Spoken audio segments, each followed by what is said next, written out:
Nakikita natin na may mga magsasaka na napipilitang itapon ang kanilang ani dahil sa overproduction sa sobrang baba ng presyo ng bili. Hindi natin ito papabayaang magpatuloy.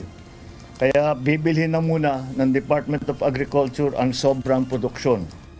Sa gitna ng mga ulat na may mga magsasakang napipilitang itapon ang kanilang ani dahil sa sobrang produksyon at mababang presyo ng bili, nagbigay ng direktiba si Pangulong Ferdinand Marcos Jr. sa Department of Agriculture na bilhin ang sobrang ani ng mga magsasaka upang maiwasan ang pagkalugi.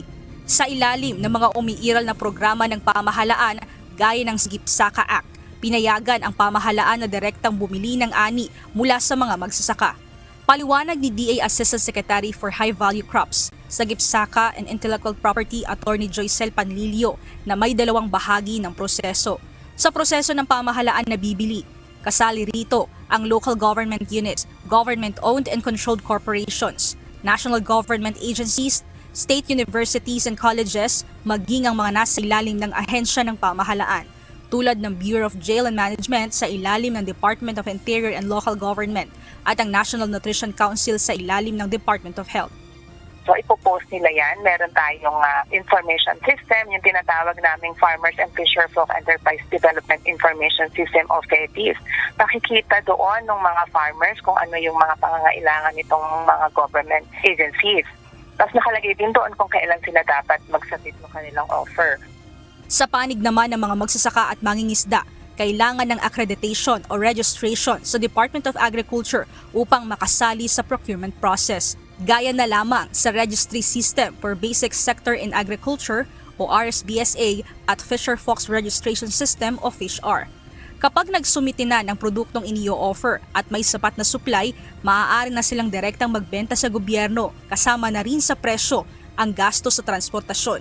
May opsyon din na humingi ng tulong sa mga local agriculture offices para sa paghahatid ng produkto, kabilang ang paggamit ng mga truck ng pamahalaan. Ayon pa sa ahensya, may mga mekanismo rin upang matiyak na hindi malulugi ang mga magsasaka, kabilang na ang pagtatakda ng presyo na hindi bababa sa kanilang production cost at karaniwang mas mataas sa farm gate price. Gayunpaman, ayon kay Agriculture Secretary Francisco Tiu Laurel Jr., kinakailangan ang tulong ng mga lokal na pamahalaan sa pagpapatupad ng mga hakbang sa pagbili ng ani. Ipinaliwanag niya na sa ilang produkto gaya ng sibuyas, may mga pagkakataong konti lang ang binibiling supply dahil sa kakulangan sa paglalagyan. Isa sa mga hamon na binigyang diin ang kakulangan ng espasyo sa cold storages facilities na maglilimita sa dami ng produktong maaaring maabsorb ng gobyerno. Dahil dito, sinusubukan din ng ahensya na mas mapalakas ang pag-uugnay ng mga magsasaka sa mga merkado upang mabilis na maibenta ang kanilang produkto. Dagdag naman ni Spokesperson Assistant Secretary Arnel de Mesa na mahalaga ang kontribusyon ng LGU sa pagbili ng ani ng mga magsasaka. Pinakauna po na gusto natin sa mga LGUs, maging aktibo sila po doon sa provision ng sa GIPSAKA.